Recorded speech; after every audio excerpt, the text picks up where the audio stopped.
하나님께서 오늘 아침 주신 말씀 사도행전 5장입니다.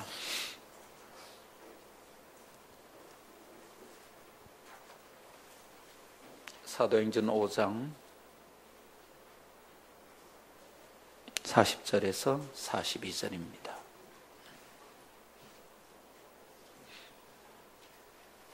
제가 읽겠습니다. 그들이 옳게 여겨 사도들을 불러들여 채찍질하며 예수의 이름으로 말하는 것을 금하고 놓으니 사도들은 그 이름을 위하여 능력받는 일에 합당한 자로 여기심을 기뻐하면서 공회 앞을 떠나니라. 그들이 날마다 성전에 있든 집에 있든지 예수는 그리스도라고 가르치기와 전도하기를 그치지 아니하니라.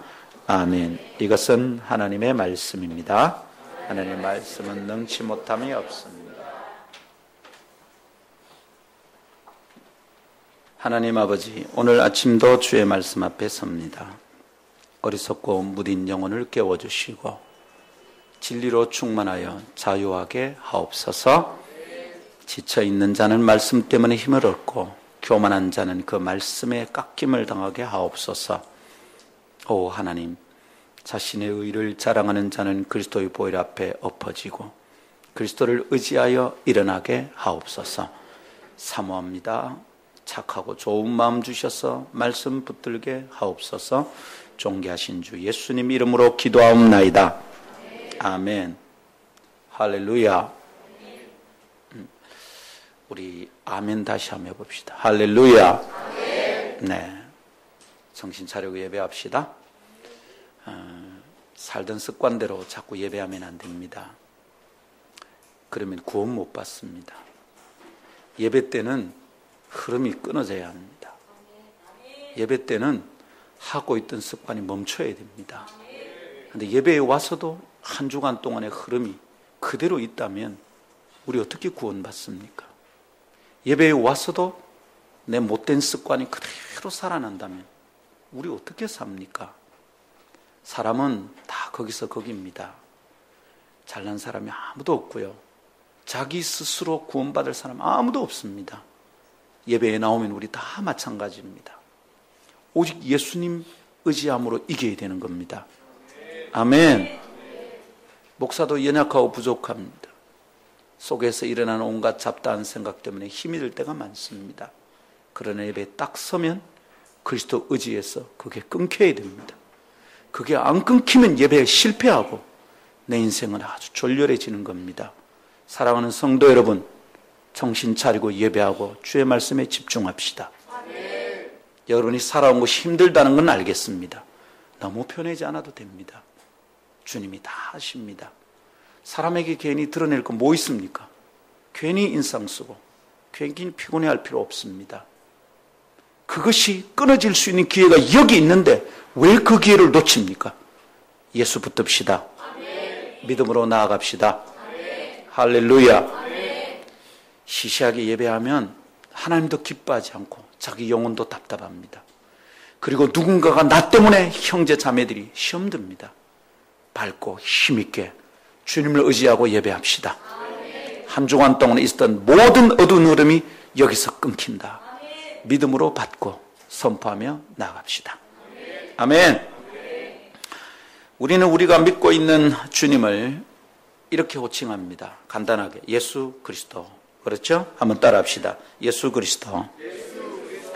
그러나 이것은 단순한 호칭이 아닙니다. 그 안에는 신앙 고백이 들어있어요. 내가 믿는 바가 거기에 들어있다 이 말입니다. 뭡니까? 예수님은 그리스도십니다 라는 고백이 들어있다는 거죠. 예수가 그리스도라는 이 단순한 고백, 이게 이제 우리 입에 그냥 익어 있습니다. 예수 그리스도, 예수 그리스도. 그냥 익어 있습니다. 그렇죠? 여러분, 이 입에 붙어버린 자연스러운 고백이 그러나 그리 쉬운 고백이 아니었습니다. 예수라는 이름에서부터 그리스도라는 고백으로 가기까지 시간이 많이 걸렸습니다. 그리고 시간이 많이 걸립니다. 유대인들은 아직도 예수라는 이름으로부터 그리스도로 가는 것이 어려운 사람들입니다. 그들은 예수는 되는데 그리스도가 안 됩니다. 예수는 그냥 사람 이름입니다. 태어나서 지어진 한 사람의 이름입니다. 그런데 그 사람으로 태어난 그 이름이 그리스도라는 것을 고백하는 것은 어렵습니다. 예수에서부터 그리스도 가는 길은 쉽지 않습니다. 유대인들에게는 아직도 시간이 많이 필요한가 봅니다. 그들은 예수님이 그리스도라고 믿지 않습니다. 고백하지 않습니다. 자, 여러분, 그러나 예수와 그리스도 사이에는 시간의 그림만 있는 것이 아닙니다. 그 사이에는 피가 있고요, 눈물이 있고요, 아픔이 있습니다. 숱한 핍박과 희생이 있었습니다. 그 고통스러운 시간, 그 힘들고 어려운 과정을 지나서 오늘 우리는 아주 편안하게 예수 그리스도 이렇게 함부로 고백하고 있는 중입니다. 여러분, 이게 은총이고 복인 줄 깨달아야 됩니다.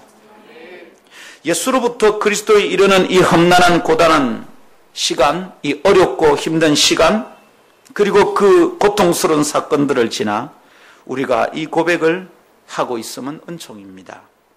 다시 한번 따라합시다. 예수가 그리스도다. 사도들은 그것을 선포하고 가르치는데 자신들의 목숨을 걸었습니다. 낮이면 낮대로, 밤이면 밤대로 쉬지 않고 가르쳤습니다. 그래서 오늘 우리 앞에 그 신앙 고백이 당도해 있습니다.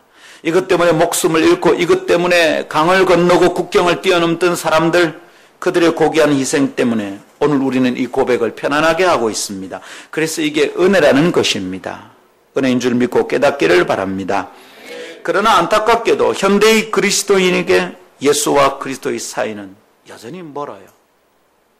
예수가 그리스도다 말은 하는데 예수가 그리스도를 믿고 고백하는 신앙이 참 신앙이고 그 신앙이 구원의 근거가 되는데 예수가 그리스도로 가는 길이 아직도 어렵습니다.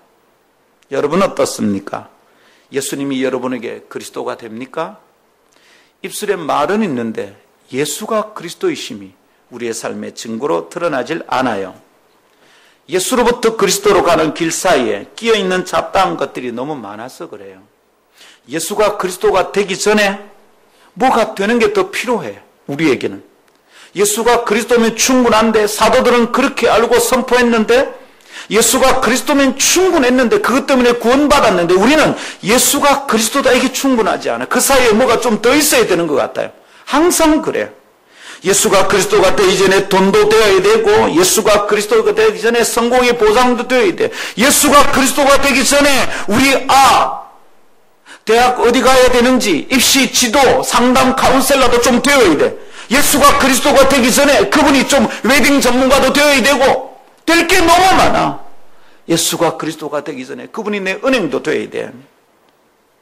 사람마다 안타까운 사정이 있습니다. 그것 때문에 예수가 그리스도가 되기 전에 무엇이 되어주었으면 좋겠다는 소망이 참 많습니다.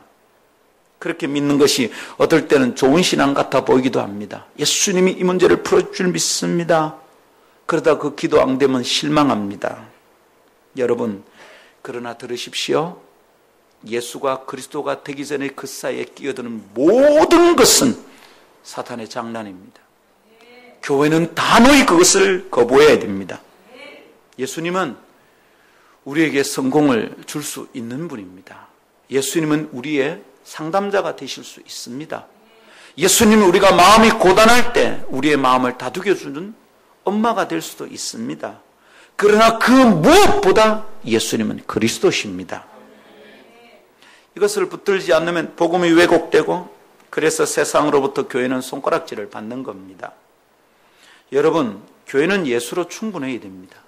예수가 그리스도라는 것으로 충분해야 됩니다. 교회가 자랑할 유일한 자산이 있다면 예수가 그리스도라는 고백입니다. 예수가 그리스도 되기까지 얼마나 많은 피를 흘렸는데 이것을 없이 여긴단 말입니까? 교회는 이것을 붙잡아야 됩니다. 그런데 이걸 자랑스럽게 여기지 않습니다. 교회가 예수가 그리스도 되는 것을 자랑스럽게 여기는 게 마땅한데 교회는 큰 예배당을 자랑합니다. 담임 목사의 박사학위를 자랑합니다. 교인이 모여든 숫자를 자랑합니다. 그러는 동안 예수는 부흥의 도구고 예수는 건축자가 되고 예수는 될 게 참 많습니다. 그런 동안 예수가 그리스도가 되긴데 예수로부터 그리스도로 가는 길이 너무도 멉니다. 너무도 멀어요. 사랑하는 성도 여러분, 오늘 아침 그리스도께서 여러분 속에 주인이 되시기를 축복합니다. 참된 신앙을 붙잡고 살지 않으니 교회가 자랑하는 그것 때문에 교회가 욕을 먹습니다. 건물로 칠 것 같으면 예배당보다 더 큰 건물은 얼마든지 있습니다. 돈으로 따지면 은행이 더 돈이 많습니다. 우리가 자랑할 것은 세상이 자랑하는 것이 아니라 예수가 그리스도이심을 자랑해야 합니다. 그래서 여러분 오늘 아침 진리를 굳게 붙잡고 기억하기를 축복합니다. 신앙의 핵심은, 그리고 복음의 핵심은 예수가 그리스도, 예수는 그리스도라는 것입니다. 예수와 그리스도의 사이에 다른 것이 끼어들지 않도록 주의해야 합니다. 불순물이 끼어들면 그때는 기독교가 아닙니다. 기독교 신앙은 변질됩니다. 이것을 깨닫고 오늘 아침 말씀을 견고히 붙잡읍시다. 우리는 지금 2달이 되도록 이 말씀을 묵상하고 있습니다. 오늘은 그 메시지를 마무리하는 시간입니다. 다음 3가지 말씀을 통하여 은혜를 받고 삶의 변화가 일어나기를 기대합니다. 이 말씀을 참으로 붙드는 자들마다 새롭게 시작할 수 있음을 믿습니다. 첫 번째로 예수 그리스도는 지혜를 전하는 선지자입니다. 두 번째로 예수 그리스도는 참된 다스림을 보이시는 왕이십니다. 세 번째로 예수 그리스도는 죽음을 이기신 제사장이십니다. 이 3가지를 함께 나누겠습니다. 첫 번째 따라합시다. 예수 그리스도는 지혜를 전하는 선지자십니다. 아멘. 예수는 그리스도다라는 이 단순한 선포, 이 단순한 가르침을 듣고 믿는 자들이 다 구원을 받았습니다. 사도들은 복잡하게 얘기하지 않았어요. 예수는 그리스도다, 이것만 알면 충분하다, 이렇게 가르쳤습니다. 그리고 그것을 듣는 자들은 무수하게 구원을 받았습니다. 한번 설교에 5,000명씩 돌아서기도 했습니다. 왜 이렇게 되었을까요? 제자들의 설교가 설득력이 있어서 그랬을까요? 정말 베드로의 설교는 너무 멋졌습니까? 그 사람 유식하고 설교가 유창했습니까? 아니요. 베드로는 무식한 사람입니다. 그는 그냥 어부였습니다. 그리고 이 사람은 논리정연하고 합리적인 사람이기보다 성질이 사납고 감정적인 사람이었어요. 그 사람의 설교가 논리적이고 탁월해서 사람들이 5,000명씩 죽게로 돌아온 것 아닙니다. 그렇게 된 데는 그 선언 속에 들어있는 진리의 능력 때문입니다. 베드로가 하는 설교 속에 들어있는 진리의 능력 때문이에요. 만일 우리가 오늘 그 진리의 능력을 소유할 수만 있다면 우리도 오늘 아침 구원받을 수 있습니다. 만일 우리가 그 진리의 능력을 붙들 수만 있다면 우리는 어제처럼 살지 않아도 될 것입니다. 모든 성도들이 이렇게 되기를 축복합니다. 아멘. 여러분, 그 사도의 가르침의 내용이 뭡니까? 진리의 내용이 예수님은 그리스도라는 겁니다. 한 번 더 따라합시다. 예수는 그리스도십니다. 여러분, 예수님은 우선 그리스도신데 어떤 그리스도시냐? 선지자이신 그리스도십니다. 그리스도란 말은 기름 부음을 받은 자, 하나님의 특별한 사명을 위해서 구별된 자라는 뜻입니다. 그렇게 구별된 자 중에 선지자가 있습니다. 예수님은 그 선지자 되십니다. 모든 선지자 위에 뛰어난 선지자가 되십니다. 아멘. 선지자가 뭡니까? 하늘의 소식을, 하늘에 관한 정보를 사람들에게 전해주는 자들입니다. 하나님의 뜻이 무엇인지 깨닫지 못한 무지몽매한 자들에게 하나님 뜻이 이것이다 깨우쳐주는 자입니다. 선지자의 소리를 제대로 들으면 하나님의 뜻이 무엇인지 깨닫게 됩니다. 화들짝 놀라게 됩니다. 자신의 꼬라지를 보며 회개하게 됩니다. 예수님이 바로 그 선지자십니다. 사랑하는 여러분, 무지한 인간에게 지혜를 깨우쳐 주시고 진리를 가르쳐 주시는 그리스도가 되시는 분이 예수님입니다. 인간이 저지르는 죄 중에 제일 심각한 죄는 뭘까요? 살인입니까?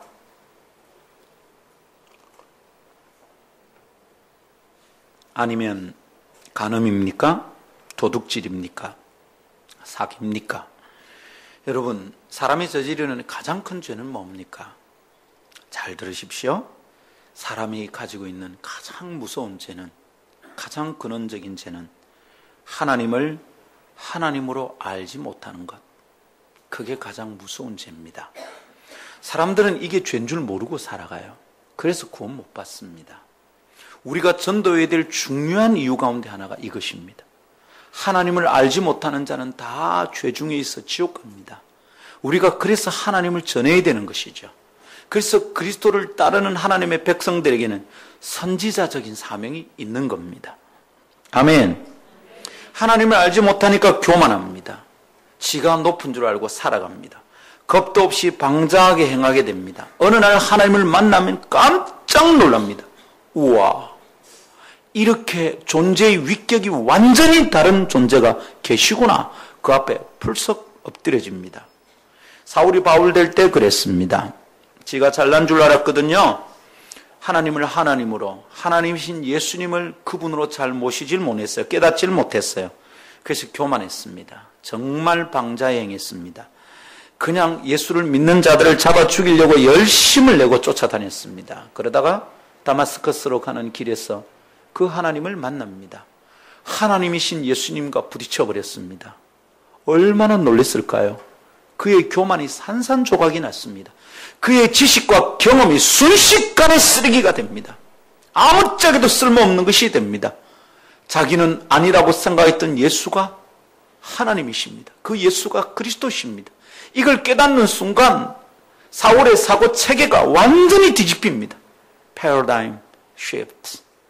그가 붙들고 있던 믿음의 체계가 완전히 무너지는 겁니다. 수십 년 동안, 수년 동안 닦고 배웠던 율법의 지식이 순식간에 허물어집니다. 허망했죠?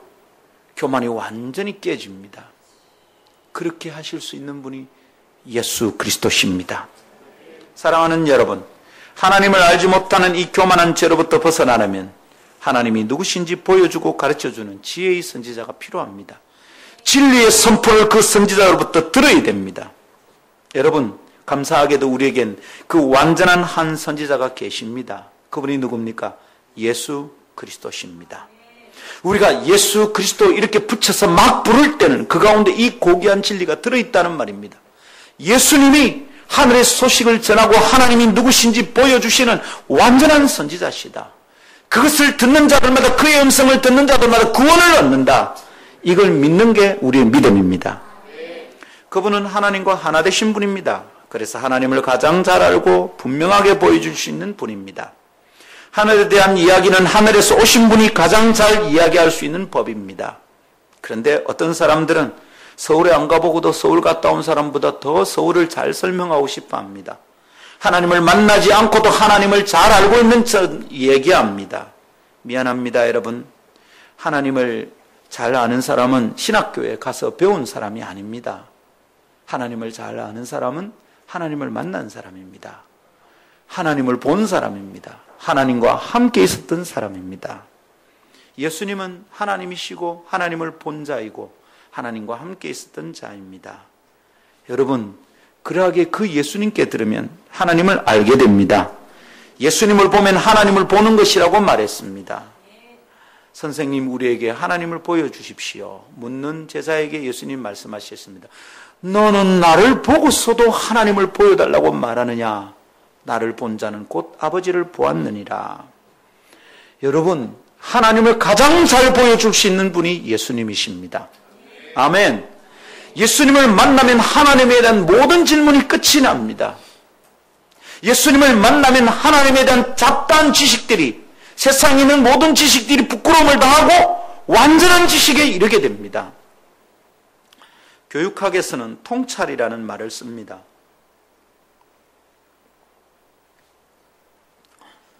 영어로 인사이트를 얻는다 이럽니다.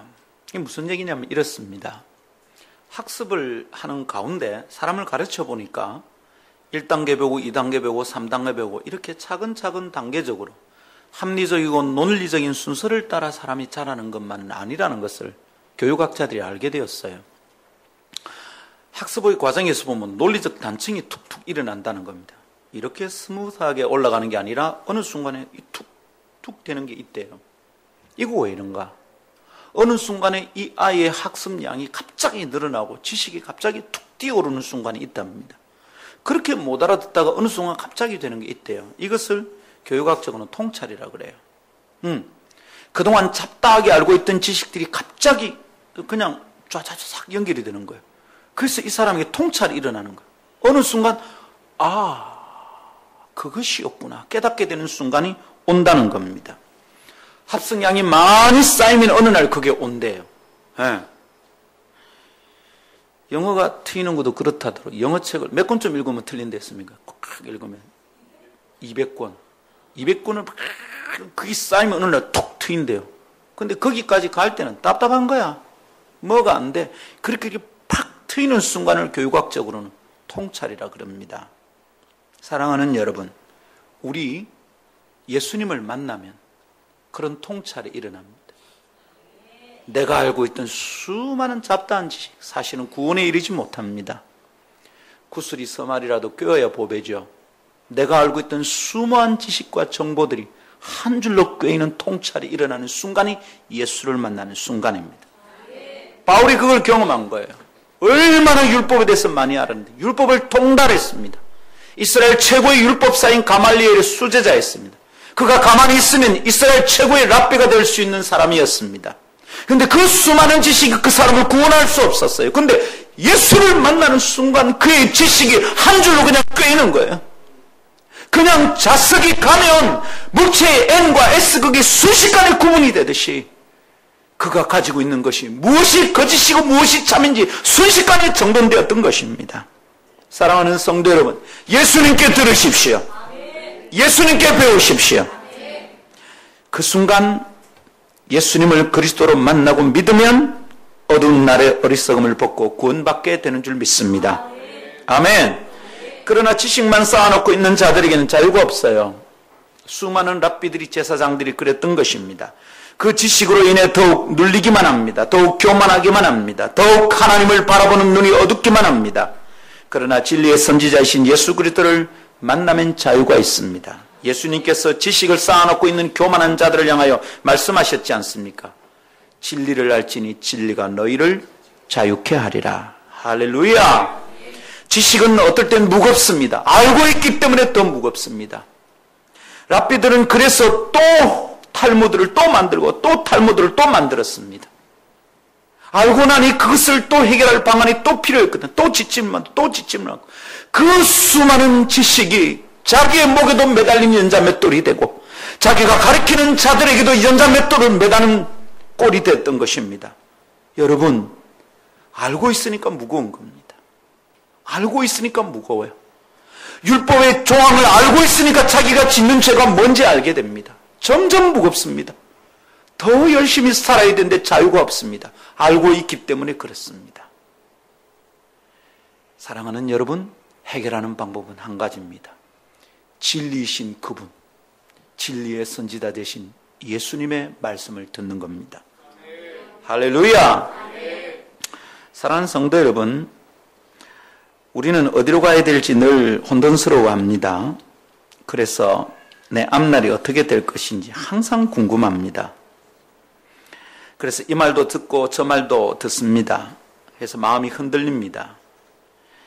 이 정보를 들으면 그거 해야 될 것 같고 저 광고를 들으면 저 물건을 사면 될 것 같습니다. 여러분, 그래서 우리가 억울한 일을 당하고 손해를 보는 일이 얼마나 많습니까? 여러분, 우리 어디로 가야 되죠? 우리 뭐 해야 됩니까? 저 사람 만나야 됩니까? 아닙니까? 이 직장 가야 됩니까? 저 직장 가야 됩니까? 궁금할 때 누구에게 묻습니까? 여러분, 이 중요한 순간에 내가 결정한 것은 무엇입니까? 여러분, 그럴 때 누구에게 묻습니까? 우리는 소위 전문가라는 사람을 찾아가서 묻습니다. 오케이? 나쁜 일이 아니고요. 그것을 멀리해서도 안 됩니다. 전문가의 말에 귀를 기울여야 됩니다. 전문가를 찾아가는 것이 믿음이 아니라고 말하면 곤란합니다. 그러나 여러분, 잘 들으십시오. 내가 내 눈앞에 있는 일을 해결할 때 전문가가 알지 못하는 전문가의 지식과 경험이 닿을 수 없는 분야가 있다는 것에 대해서 깨달아야 됩니다. 우리 아이의 대학 입시는 입시 상담가가 도와줄 수 있습니다. 그러나 그의 손이 미치지 못하는 부분이 반드시 있습니다. 여러분, 내 인생의 새로운 시작이 열릴 때 내가 선택하는 그 직장에 대한 정보는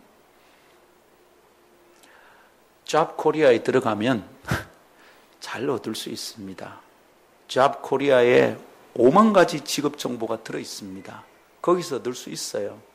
그러나 여러분, 그 사이트에서 결코 접할 수 없는 분야가 남아 있다는 것을 기억해야 됩니다. 예수께 묻지 않으면 나는 또 후회할 짓을 저지르는 겁니다. 새롭게 시작하는 사업은 어떻습니까? 새롭게 만나는 사람과의 관계는 어떻습니까? 누구에게 물으면 될까요? 잘 들으십시오. 예수께 물어야 합니다. 시작하기 전에 하나님이 내게 약속하신 말씀이 있는지 들어야 됩니다. 일을 시작하기 전에 기도하는 이유는 고사 지내는 것과는 완전히 다릅니다. 왜 기도합니까? 부정 타지 않으려고 하는 겁니까? 사업을 시작할 때 왜 예배 드리고 시작합니까? 새 집에 들어갈 때 왜 예배하고 그 집에 들어갑니까? 부정 타지 않으려고 그럽니까? 귀신 접하지 않도록, 어려운 일 당하지 않도록 예배를 드립니까? 그러면 우리는 정말 이 미신입니다. 그거야말로 샤머니즘입니다.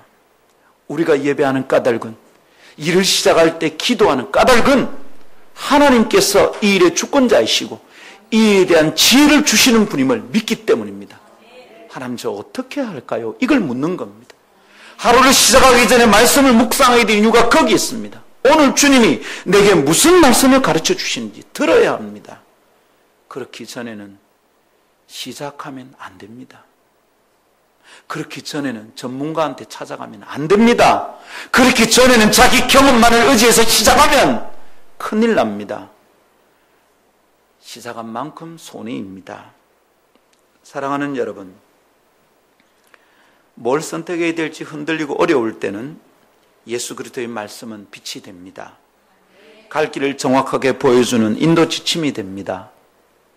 여러분, 이것이 구글 지도보다 더 정확합니다. 하나님이 그리스도를 통하여 내게 선지자가 되신다는 사실을 믿을 때 우리의 삶이 열립니다. 아멘. 그런데 우리는 내 자녀의 교육 문제를 주님께 안 묻습니다. 새로 시작하는 사업을 주님께 묻지 않습니다. 새로 만나는 사람에 대해서 묻지 않습니다. 사람들이 좋다 그러면 좋다고 생각합니다. 광고를 듣고 그냥 선택을 합니다.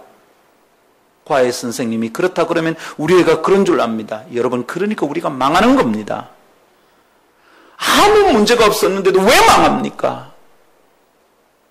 그렇게 탁월한 뚜쟁이들이 서로 속에서 만난 남녀가 왜 이혼을 합니까? 우리 왜 실패하는 겁니까? 주께 묻지 않아서 그렇습니다. 할렐루야. 사랑하는 여러분, 이것은 매우 중요한 얘기입니다. 귀 기울여 들어야 될 메시지입니다.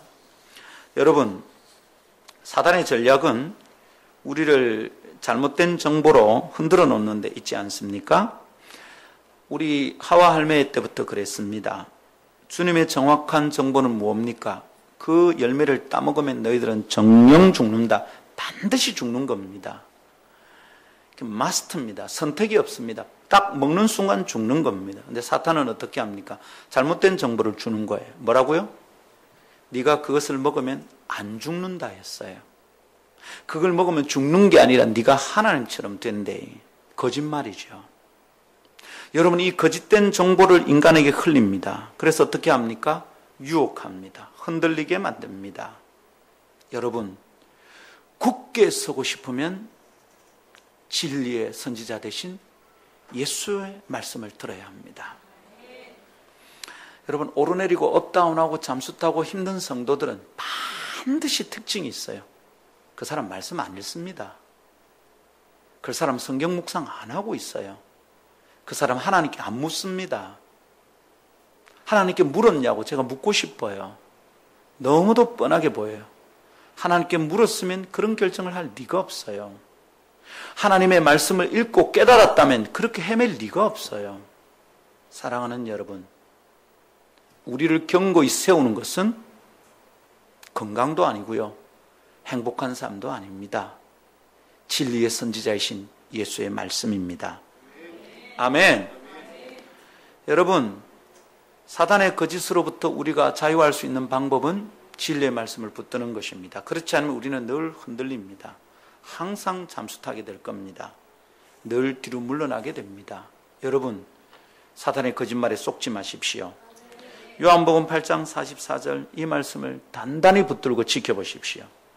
너희는 너희 아비 마귀에게서 났으니, 우리 이전 모습을 설명하는 겁니다. 너희의 아비의 욕심대로 너희도 행하고자 하느니라. 그는 처음부터 살인한 자요, 진리가 그 속에 없으므로 진리에 서지 못하고 거짓을 말할 때마다 제 것으로 말하나니 이는 그가 거짓말장이요 거짓의 아비가 되었습니다. 사탄은 본질적으로 거짓말쟁입니다. 그래서 진리를 말할 수가 없습니다. 진리가 그 속에는 없습니다. 그렇기 때문에 여러분, 그 유혹에 한번 빠져들면 주님이 기뻐하시는 일과 자꾸만 멀어지게 됩니다. 아닌 줄 알면서도 그 일을 하게 됩니다. 사랑하는 여러분, 주님이 기뻐하시는 일을 행합시다. 그러려면 다른 정보가 필요한 것이 아닙니다. 진리의 말씀 속에 머물러야 됩니다. 주님이 기뻐하는 사람들 됩시다. 이것을 위해서 10월달 책이 최고의 기쁨을 맛보라 라는 책입니다.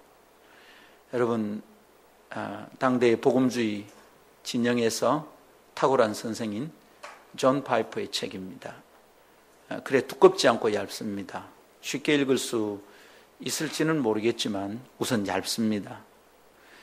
여러분, 우리 최고의 기쁨을 누리고 최고의 기쁨을 드립시다. 그러려면 참된 선지자이신 그분의 말씀, 진리의 말씀을 듣고 가까이 해야 됩니다. 다른 속임수에 속지 마십시오. 제발.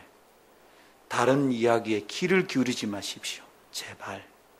내 속에서 일어나는 생각이 다 하나님의 뜻이 아닙니다. 제발. 순간순간 드는 생각을 진리의 말씀으로 조명하고 말씀으로 해석해서 이기지 않으면 우리는 사단이 기뻐한 대로 살아가는 겁니다.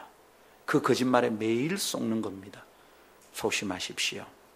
그러기에 지금 말씀을 듣고 깨달아서 선택하지 않은 일은 멈추십시오. 기도하고 시작하지 않은 일은 멈추십시오. 그리고 다시 기도하고 다시 그분의 음성에 귀를 기울이고 시작하십시오. 아멘. 여러분, 우리에게 다른 선지자가 필요치 않습니다. 예수님으로 충분합니다. 이것을 믿는 것이 예수 믿는 겁니다. 그럴 때 우리의 영혼에 자유가 오는 줄 믿습니다. 예수 믿읍시다. 두 번째 따라하겠습니다. 예수 그리스도는 참된 다스리심을 보이시는 왕입니다. 아멘. 예수님은 그리스도신데 두 번째 그분은 왕이신 그리스도입니다. 왕은 다스리는 존재입니다. 여러분, 우리 주님이야말로 참된 다스림으로 우리를 행복하게 하는 분이십니다. 믿습니까? 그렇습니다. 여러분, 왜곡된 다스림에 다치고 피폐한 이 땅은 참되고 평화로운 통치를 경험할 수가 없습니다. 개인의 심령도 공동체도 가정도 국가도 사회도 그렇습니다. 여러분, 왜곡된 다스림 가운데 가장 중요한 것 중에 하나가 뭐냐? 왜곡된 가치관입니다. 무엇을 더 가치롭게 여기느냐입니다. 그것이 나를 다스린다는 우리는 잘 몰라요. 우리가 완전히 조종받고 있는 겁니다. 여러분 보십시오. 이 땅의 최고의 가치관은 뭡니까? 돈입니다. 물질적 가치로 환산되지 않는 것은 모두가 가치가 아닙니다. 이 땅에서는. 그것이 물질적인 가치로 환산되어야 가치로운 겁니다. 그래서 예수 믿는 게 되게 힘든 겁니다. 왜냐하면 예수 믿는 것이 물질적 가치로 환산되는 게 안 쉽거든요. 예수를 따르면 십자가를 지라는데 그건 물질적으로 환산되는 가치가 아니잖아요. 여러분, 세상 속에서 이 세속적 가치관, 곧 돈이 최고다고 여기는 가치관, 여러분, 그것은 그저 사람 머릿속에 있는 생각 아닙니다. 그 뒤에는 아주 어마어마한 존재가 버티고 있는 거예요. 맘몬. 거대한 신이 버티고 있습니다. 거대한 왕입니다. 돈의 힘으로 사람들을 좌지우지하는 거대한 신이 존재한다 이 말입니다. 맘모니즘은 더 이상 무슨 철학, 무슨 주의가 아닙니다. 그것은 종교입니다. 종교. 돈이 사람을 완전히 바꿉니다. 부인할 수 있습니까? 돈 때문에 사람 죽이고요. 돈 때문에 이혼도 합니다. 돈 때문에 거짓 사랑도 시작합니다. 돈 때문에 배신하기도 합니다. 돈 때문에 예수도 포기합니다. 그렇지 않습니까? 여러분, 돈이 되는 일이 있으면 여러분 주일 예배 드리지 않을 수도 있잖아요. 어떻습니까? 돈과 예수님을 바꿀 수 있습니까? 예수님이 이 문제를 아주 통렬하게 꾸짖습니다. 재물과 하나님을 겸하여 섬길 수 없느니라. 잘 들으십시오. 하나님이 어떻게 돈하고 자기하기를 이래 나란히 놓았을까? 하나님, 우리가 돈하고 하나님을 헷갈리겠습니까? 예, 헷갈린다 이 말입니다. 금세 돈이 하나님 자리에 선다 이 말입니다. 돈의 다스림을 받습니다. 그러니 어떻습니까? 왜곡된 통치가 우리를 망가뜨립니다. 우리가 망가집니다. 그래서 많이 흔들립니다.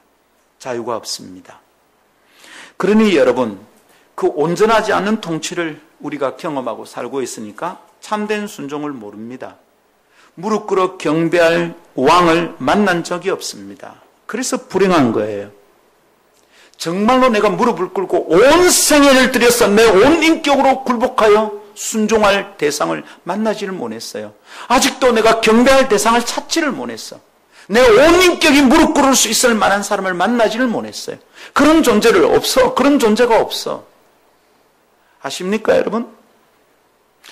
우리 주 예수 그리스도께서는 왕이십니다. 그분을 딱 만나고 나면 저절로 무릎이 꿇립니다. 나와 가치가 다르거든요. 나와 위격이 달라요. 내하고 같은 레벨에 서 있을 수 없는 존재라는 걸 알게 됩니다. 그래서 금방 엎드립니다. 베드로는 누가복음 5장에서 예수님을 만났습니다. 근데 이 사람은 이미 요한복음 1장, 2장에서 벌써 만났어요. 자기 동생 안드레가 형님을 데려갔거든. 형님 와봐라. 그리고 갔었습니다. 그게 첫 번 만남이었어요. 아무 일도 안 일어났어요. 왜요? 그분을 꿇어 경배할 대상으로 볼 수가 없었거든. 근데 누가복음 5장에 밤새도록 고기 잡는데 허탕이라 자기 배에 올라서 복음을 선포하는 그리스도인데도 자기는 금을 씻고 지생업에 바빴습니다. 진리에 집중하지 못했죠. 근데 주님께서 말합니다. 하도 계속 엉뚱한 짓을 하고 있으니까 답답해서 하신 말씀이죠. 보소, 고기 있어? 밤새도록 고기를 잡았는데 없습니다. 그렇죠? 가서 깊은 데 가서 그물 한번 내려보소. 아니, 갈릴리는 내가 전문인데, 내가 어부고 니는 목수인데 목수가 어부에게 뭘 충고를 해? 내가 전문가인데. 여러분, 이러면 이제 참 위험한 겁니다. 근데 눈빛을 보니까 거절하지 못할 포스가 느껴집니다. 밤새도록 고기 잡았지만 빈 그물이었습니다. 그렇지만 예, 순종하겠습니다. 간데 그물이 꽉 차서 2배의 재우도 남았습니다. 그때 베드로가 깨닫는 거예요. 이 사람은 나와 위격이 다르구나. 내가 그와 같은 레벨에 있으면 안 되는구나 알았습니다. 뛰어나와서 무릎을 꿇습니다. 그리고 고백한 게 뭡니까? 주여, 나는 죄인으로소이다. 나를 떠나소서. 함께 있는 게 무서운 거예요. 그 순간 무릎을 꿇는 겁니다. 사랑하는 여러분, 교만한 인간은 정말 주님이 함께 할 수 없습니다. 주님이 내치십니다. 근데 왜 교만합니까? 예수 똑바로 안 만나서 그래요. 완전하신 왕이신 그분을 만나지를 못한 거예요. 사람도 말입니다. 카리스마가 있는 사람은 눈을 마주치는 게 겁이 납니다. 저는 제 선생님을 만나면 똑바로 쳐다보는 게 겁이 납니다. 80이 넘었습니다. 건강이 아주 안 좋습니다.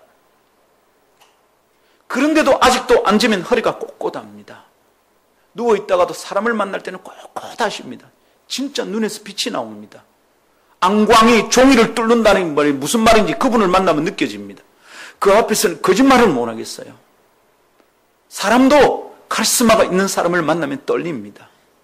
하물며 하나님이신 그분이겠습니까? 사랑하는 여러분, 예수 앞에 압도당하고 그분의 다스림을 받는 것이 행복입니다. 완전한 왕이 계십니다. 그분이 오시면 억울한 다스림을 풀어주십니다. 그분이 오시면 왜곡된 가치관에 다스림 받던 것들을 풀어주십니다. 사단의 올무에서 해방되는 게 그때 일어납니다. 그분의 주권이 왕권이 거기 선포되면 다른 권세는 거기 있을 수가 없습니다. 하나님의 나라가 임하면 사탄의 나라는 떠나가는 겁니다. 여러분, 그래서 우리가 유혹을 이기고 시험을 이기고 이 억울하고 답답한 일에서 승리하고 싶다면 바보 같은 나라의 백성으로 사는 것이 아니라 하나님 나라를 사모하고 그분의 임재가, 그분의 왕권이 내 삶에 오시기를 구해야 되는 겁니다. 완전히 다스림 받아야 됩니다. 그렇지 않으면 여러분은 그렇게 살 겁니다. 늘 그렇게 살 거예요. 그리스도 앞에 무릎 꿇읍시다. 그분의 왕권에 순복합시다. 이 왕이신 예수 그리스도를 모시고 살아가는 것이 구원의 비결입니다. 예수는 왕이신 그리스도십니다. 할렐루야. 근데 여러분, 목사로서 말입니다. 안타까움은 이런 것입니다. 아무리 설교해도 변하지 않는 성도들이 있다는 거예요. 결국은 자기가 하고 싶은 대로 합니다. 결국은 자기가 하고 싶은 대로 한다는 말은 자기가 왕이란 말입니다. 예수가 더 이상 그 사람의 왕이 아니다 이 말입니다. 아무리 얘기해도 결국은 자기가 하고 싶은 대로 합니다. 여러분, 자기가 하고 싶은 대로 하는 것, 이거 뭡니까? 그럼 자기가 왕일까요? 아니에요, 여러분. 그 뒤에 또아리 트고 우리를 붙들고 있는 거짓된 왕이 있다는 말입니다. 사탄이 하와에게 속삭인 얘기가 뭔지 다시 기억해 보십시오. 뭐라 그랬습니까? 네 그거 묵으면 안 죽는데 어떻게 된다고요? 네가 하나님과 같이 된대. 우와, 이게 뭡니까? 하나님과 같이 된다? 하나님의 다스림을 받는 게 아니라 네가 네 마음대로 해도 된다 이 말입니다. 내 인생은 나의 것 이 말입니다. 근데 그렇게 하고 난 뒤에 어떻게 됩니까? 그때부터 사탄이 마음대로 주무릴 수 있습니다. 그때부터 사탄이 하나님의 백성 속으로 들어왔습니다. 그때부터 사탄이 하나님의 백성 속에 들어와서 그의 통치의 영역을 넓혀가기 시작했습니다. 그 순간에 거스렸더라면, 그 순간에 내가 하나님의 통치를 받고 그분의 권세 앞에 엎드려서 그분만을 경배하는 존재라는 것을 다시 새롭게 했더라면 사단이 하나님의 백성 속에 들어와서 유혹하고 통치하는 영역을 넓히는 것은 성공할 수 없었을 것입니다. 사랑하는 여러분, 그 옛날의 얘기가 아닙니다. 지금 얘기입니다. 사단이 지금도 우리 속에 넘나듭니다. 야, 네 이렇게 된대. 내 마음대로 하고 싶죠, 여러분? 그게 제일 편안한 얘기도 합니다. 도무지 목사님은 성도들을 가만 놔두지 않냐? 무슨 새벽 이슬 기도에 이래 빨리 돌아오냐? 여러분, 가만히 놔두면 어떻게 되겠어요? 여러분 하고 싶은 대로? 한번 말해보세요. 여러분 하고 싶은 대로 놔두면 여러분 어떻게 되시겠어요? 잘 살겠죠? 그렇게 살다 보면 어떻게 되겠어요? 소고기 사 먹겠지 뭐. 뭔 일이 일어나겠어요? 어리석은 실패를 반복하지 않으시기를 축복합니다. 온몸으로 물리쳐야 됩니다. 내가 나의 주인이 되는 것은 사탄이 나의 주인이 되기를 허락하는 겁니다. 그리스도를 따르는 길은 쉽지는 않습니다. 그러나 안전합니다. 사탄이 유혹하는 것은 쉬워 보입니다. 그거 안 해도 되고 안 해도 되고 막 귀찮아서 그만두고 고단해서 그만두고 굉장히 쉬워 보입니다. 내 편한 대로 하면 됩니다. 그러나 매우 위험합니다. 왜냐하면 거짓된 왕이기 때문입니다. 왜곡된 통치 안에 있으면 위험합니다. 그러기 사랑하는 성도들이여, 오늘 우리가 참되신 왕 그리스도를 경배합시다. 그분을 믿읍시다. 다른 왕이 필요하지 않습니다. 오직 그분의 말씀에 따르는 거룩한 백성 됩시다. 예수 믿읍시다. 세 번째로 따라하겠습니다. 예수 그리스도는 죽음을 이기신 제사장이십니다. 우리가 이미 지난 주일에 이 문제를 다루었기 때문에 아주 제일 가깝게 여겨지는 말씀입니다. 사랑하는 여러분, 제사장은 백성의 죄를 대신해서 하나님께 나아가 중보하는 자이다 그랬습니다. 예수님은 그 모든 제사장들보다 더 탁월하신 완전한 제사장이다 그랬습니다. 왜 그렇습니까? 제물이 자기였어요. 그리고 그 제물은 흠이 없었어요. 그리고 한 번의 제사로 효력 있는 제사를 드렸어요. 성막 안에는 의자가 없었어요. 왜냐하면 매일 순간순간 저지을 때마다 제사를 드렸기 때문입니다. 그러나 하늘의 나라에 하나님의 성전에는 편안하게 쉴 수 있는 곳이 있을 겁니다. 왜냐하면 더 이상 제사 드릴 필요가 없기 때문입니다. 할렐루야. 인간은 누구나 자신의 죄로 인하여 죽어야 될 운명을 가지고 태어났습니다. 누가 이 죄에서 건져냅니까? 이게 인생의 가장 근원적인 화두입니다. 여러분, 우리가 이것을 아는 것은 절망의 근원입니다. 우리가 절망에 빠지게 됩니다. 죽는다 이 말입니다. 그래서 우리 입에서 죽겠다가 계속 나오는 거예요. 죄는 죽게 만드니까 그렇습니다. 죄에서 구원받지 못하니까 그런 겁니다. 결국은 죽게 되기 때문입니다. 그래서 우리 입에서 계속 죽겠다가 나오는 겁니다. 여러분, 이 삶으로부터 누가 우리를 구원합니까? 이 절망에서 우리를 누가 건집니까? 누가 이 죄를 대신할 수 있냐 이 말입니다. 예수 그리스도십니다. 그분이 제사장입니다. 레위기 1장 4절에 이런 말씀이 있습니다. 그는 번제물의 머리에 안수할지니 그를 위하여 기쁘게 받으심이 되어 그를 위하여 속죄가 될 것이라. 이 말씀 잘 보십시오. 이거는 번제에 대한 가르침입니다. 레위기 1장에서부터 5가지 제사가 나오죠. 언젠가 이 5가지 제사에 대해서 한번 또 배울 수 있기를 바랍니다. 굉장히 은혜가 있거든요. 곧 함께 나누겠습니다. 우리 참 배우고 가르칠 게 참 많다, 그죠? 근데 여러분이 열심히 성경 읽으면 목사가 이래 많이 안 가르쳐도 됩니다. 성경이 다 있는데. 근데 성경을 가까이 안 하니까 이게 기가 막히는 거예요. 목사 고단해. 쉴 수가 없어. 그러니까 강대상에는 의자가 없어. 계속 서서 가르쳐야 되니까. 그대들은 앉아있고. 이 뭐요 이게? 성경 열심히 읽읍시다 제발. 할렐루야. 여러분, 이 말씀 뭡니까? 그 번제물을 드리는데 만일 내가 죄를 지어서 하나님께 번제를 드리면 어찌해야 되느냐? 내가 가져온 내 번제물의 머리에 내가 안수합니다. 안수하고 이 제물을 잡는 게 제사장이 아니고 내가 잡습니다. 피가 내게 묻는 겁니다. 그래서 처참하게 제물이 나의 죄 대신 죽는 것을 봅니다. 경험합니다. 우리가 그리스도의 십자가를 똑바로 봐야 되는 게 그겁니다. 어이구 내 죄 때문에 이러고 울고 눈 감는 게 아니라 똑바로 지켜봐야 됩니다. 성찬식은 그걸 경험하는 시간이에요.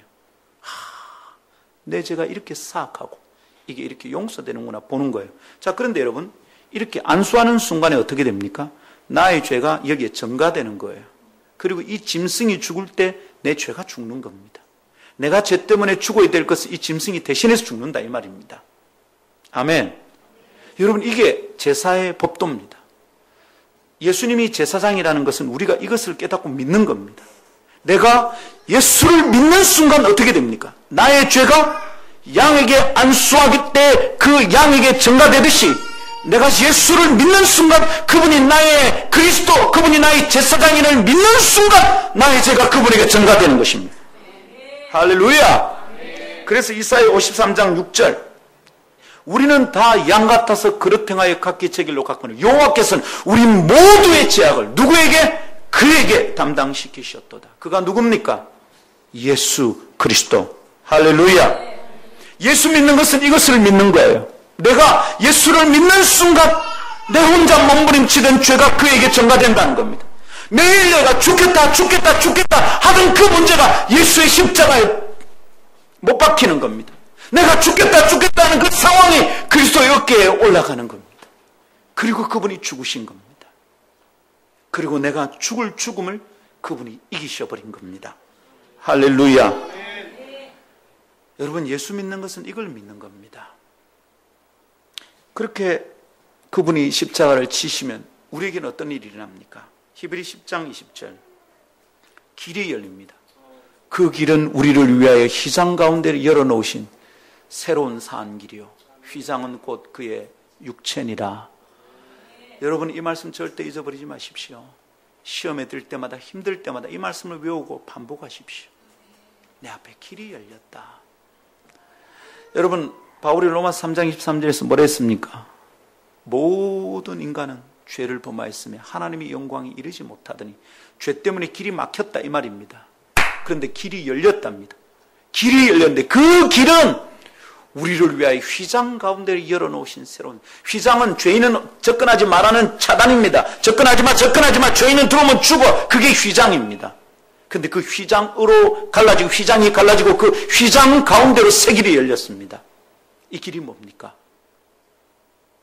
우리의 생명길입니다. 그런데 그 찢어진 휘장이 뭡니까? 예수님의 몸입니다.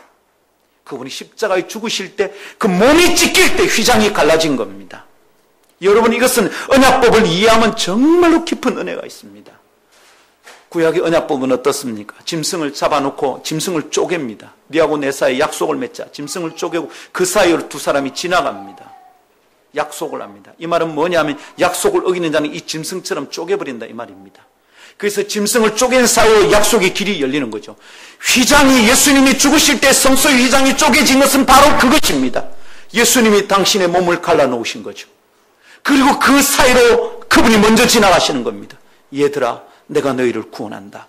내가 너희의 죄를 대신한다. 이것을 믿으려면 이 약속을 믿으라. 그리고 우리도 그 길을 따라가면 우리가 살게 되는 겁니다. 믿습니다. 주님 믿습니다.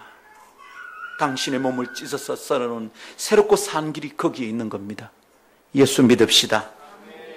사랑하는 여러분, 예배에 나올 때마다 어떤 분들은 굉장히 부담스럽고 힘든 분들이 계십니다. 왜냐하면 한 주간 산 게 너무 엉망이거든. 예수 믿는 사람이나 안 믿는 사람이나 별 차이가 없었어. 내나 예수 안 믿는 직장의 동료나 아무 차이가 없어. 지가 맨날 술에 쩔어 있는 거나 내가 술에 쩔어 있는 거나 똑같고, 지가 돈 가지고 장난치는 거나 내가 돈 가지고 장난치는 거나 똑같고, 지가 아랫사람 굽어가는 거나 내가 아랫사람 굽어가는 거나 똑같고, 내가 윗사람 욕하는 거나 지가 욕하는 거나 똑같고,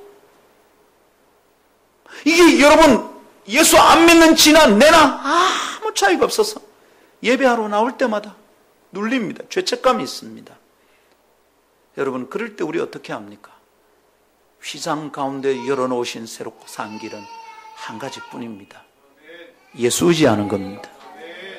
이 바보 같고 어지럽고 지저분한 삶을 위하여 예수님이 죽어주셨다는 걸 믿는 겁니다. 그 순간 예배로 나올 수 있는 길이 열립니다. 새롭고 산 길이 열립니다. 아니면 예배에 왔는데도 그게 고민이 끝나지 않고 예배에 왔는데도 그 죄책감 때문에 시달리고 있다면 여러분 예수 안 믿는 겁니다. 거꾸로 이번 한 주간 잘 살았어요. 큐티도 안 빼먹고 기도도 하고 새벽 기도도 안 빠지고 진짜 착하게 잘 산 것 같아. 그러면 예배가 좀 당당하게 드려집니까? 그것 위험해요. 그 사람 예수 안 믿는 사람이에요. 내가 아무리 선하게 살아도 예배로 나아갈 때 내가 붙들 것은 예수님입니다. 예수 보혈 아니면 나는 예배 못하지. 예수 보혈 아니면 주님께로 가는 길은 안 열리지. 이걸 믿는 겁니다. 이게 예수 믿는 겁니다. 사랑하는 성도 여러분, 한 주간 많이 힘드셨죠? 사람 때문에, 돈 때문에, 내 마음의 근심 때문에 많이 힘드셨죠? 그럼 그거 어떻게 이깁니까? 힘들 때마다 믿음으로 고백해야 됩니다. 이 고단한 것을 위하여 예수가 죽어주셨다. 이 답답한 일을 위하여 예수가 죽어주셨다. 이걸 고백하는 겁니다. 그때 이길 수 있습니다. 아니면 내 입에서 계속 죽겠다밖에 안 나옵니다. 죽겠다. 계속 투덜거립니다. 계속 아픕니다. 그 사람 때문에 다른 사람도 아픕니다. 여러분, 예수 믿읍시다. 예수가 그리스도이심을 믿읍시다. 예수님이 제사장이시라는 것을 믿으십시다. 내가 이미 그분의 몸에 안수했다는 걸 믿읍시다. 찢겨진 그분, 피가 흐르는 옆구리에 내가 이미 손을 얹었다는 걸 믿읍시다. 때로 이것 때문에 마음이 아픕니다. 더러운 나의 죄 때문에 의로우신 흠없는 그분이 죽으셨다는 게 마음이 아픕니다. 그러나 이것을 두 눈 똑바로 뜨고 지켜보고 피눈물을 흘리며 인정하고 받아야 됩니다. 예, 주님, 내가 더럽습니다. 이 더러운 것 때문에 주님이 죽으셨군요. 예, 이제 담대하게 예배하겠습니다. 주님, 여기서 끝나게 도와주십시오. 여러분, 예배에서 끝이 나야 돼요. 예수께서 죽으셨는데 끝내셨는데 왜 내가 안 끝나냐 이 말이에요. 이건 믿음이 아니에요. 십자가에 죽으실 때 주님이 말씀하셨습니다. 테텔레스타이, 다 이루었단 말입니다. 테텔레스타이, 뭔가 자음이 이렇게 반복될 때는 완료형입니다. 헬라어의 문법입니다. 완전히 끝났다, 완료했다 이 말입니다. 주님이 다 끝냈는데 왜 우리 안에는 안 끝내냐 이 말이에요. 이게 믿음이냐고. 왜 그 어두운 습관이 안 끝내냐 이 말입니다. 순식간에 끝이 나야 됩니다. 예수 믿는 사람들 속에 이런 일은 수없이 일어납니다. 술에 쩔어서 살았던 사람이에요. 예수 믿고는 예수님을 정말로 받아들이고 난 뒤 어느 날 친구들하고 술잔을 기우는데 술잔을 입에 댔는데 구역질이 나옵니다. 야, 내가 술을 너무 많이 마셔서 간이 상했나? 아니라 병원에 가보니까 간은 깨끗해. 근데 술잔을 입에 댈 수도 없습니다. 계속 구역질이 나옵니다. 속이 다 뒤집어집니다. 끊어진 겁니다. 이 우리 아버님의 고백입니다. 담배를 피려고 입에 무으니까 또 구역질이 나오는 겁니다. 이상하다. 이거 왜 이러노? 간 나쁘면 헛구역질 나지. 근데 간 문제 아닌 거예요. 끝난 겁니다. 예수님 때문에 단번에 끝나는 일이 있습니다. 저는 제가 끊어버리기 제일 힘든 게 음악이었습니다. 특별히 락 음악은 젊을 때 다 좋아하는 것 아닙니까? 고등학교를 졸업하고 첫 해에 우리 학교 동창회에 갔습니다. 여름에 축제를 했는데 우리가 좋아하는 락 그룹이 왔어요. 그냥 막 갔습니다. 근데 여러분, 첫 음악이 시작하는데 제가 못 견디는 겁니다. 속이 울렁울렁합니다. 이게 왜 이렇지? 여름이었는데 내가 뭐 잘못됐나? 계속 구역질이 나서 못 견뎌서 결국은 나왔습니다. 그 비싼 회비 내고 그 콘서트 끝나면 이제 밥 먹는데 밥도 못 먹고 나왔습니다. 나와서 칼국수 한 개 먹고 집에 갔습니다. 그때 왜 그런지 몰랐어요. 근데 시간이 지나서 락 음악의 위험 이런 책을 읽는데 알았어요. 락 음악 속에 사탄적 요소가 있구나. 내 안에 새롭게 오신 그리스도께서 그것을 가까이 하지 못하게 하셨다는 걸 깨달았습니다. 사랑하는 여러분, 예수 믿으면 끝이 납니다. 이걸 안 믿으니까 안 끝나는 겁니다. 이것을 믿으면 끝이 납니다. 내가 생각해도 너무 지저분하고 징그러운 나의 과거, 어떻게 그렇게 살았을까 내가? 그것 때문에 예수가 죽었습니다. 예수님이 나의 그리스도십니다. 제사장입니다. 그러면 끝납니다. 끝이 나야 합니다. 사랑하는 여러분, 예수 믿읍시다. 이게 복음입니다. 노력해도 안 되고 애써도 안 되고 결심해도 안 되고 조심해도 안 되던 일들이 예수가 그리스도인 믿고 딱 받아들이는 순간 내 속에서 끝이 납니다. 구역질이 튀어나오고 눈에서 그냥 피눈물이 흐릅니다. 여러분, 제가 말했는데 예수 믿고 나서 그 위에 사람을 때려본 적이 있습니다. 저도 모르게 주먹이 날아가서 옛날 습관대로. 근데 딱 때리고 나서 내가 온몸이 덜덜덜덜 떨립니다. 눈에서 진짜 눈물이 나는데 내가 이거 뭐 하는 짓거리냐. 내한테 맞은 그 친구는 겁이 나가지고 상근아 내가 잘못했다 이럽니다. 근데 제가 그 밑에 딱 무릎을 꿇었습니다. 미안하다. 내가 다시는 하지 않아야 될 일을 또 했구나. 진짜 눈물이 나요. 끊임없이 흐릅니다. 내가 정말 바보 같은 인간이구나. 그리스도께서 나를 위해 죽어주셨는데 이게 안 끝나니까. 사랑하는 여러분, 믿음으로 선포합니다. 바보 같은 습관, 어두운 버릇, 연약한 마음, 상처 입은 마음들, 시기와 질투로 가득 찬 마음, 지금 끝이 날지어다. 내가 노력해서 끝나는 거 아니에요. 예수님이 날 위해 죽어주시면 끝나는 겁니다. 근데 아직도 우리가 예수가 그리스도가 되는데 시간이 많이 걸리는 거예요. 오늘 아침 우리 고백같이 예수가 그리스도 되기를 믿음으로 선포합니다. 예수 믿읍시다. 옆에 다른 사람들에게 한번 축복하며 얘기합시다. 저를 따라서 예수 믿읍시다. 할렐루야. 아멘. 예수면 충분합니다. 예수님으로 충분하다는 것을 믿는 게 예수 믿는 겁니다. 이 예수님을 붙잡고 사는 것이 믿음입니다. 내일이면 달라질 겁니다. 내일 아침은 어제 아침 같지 않을 겁니다. 믿음으로 믿고 선포합시다. 찬양하겠습니다.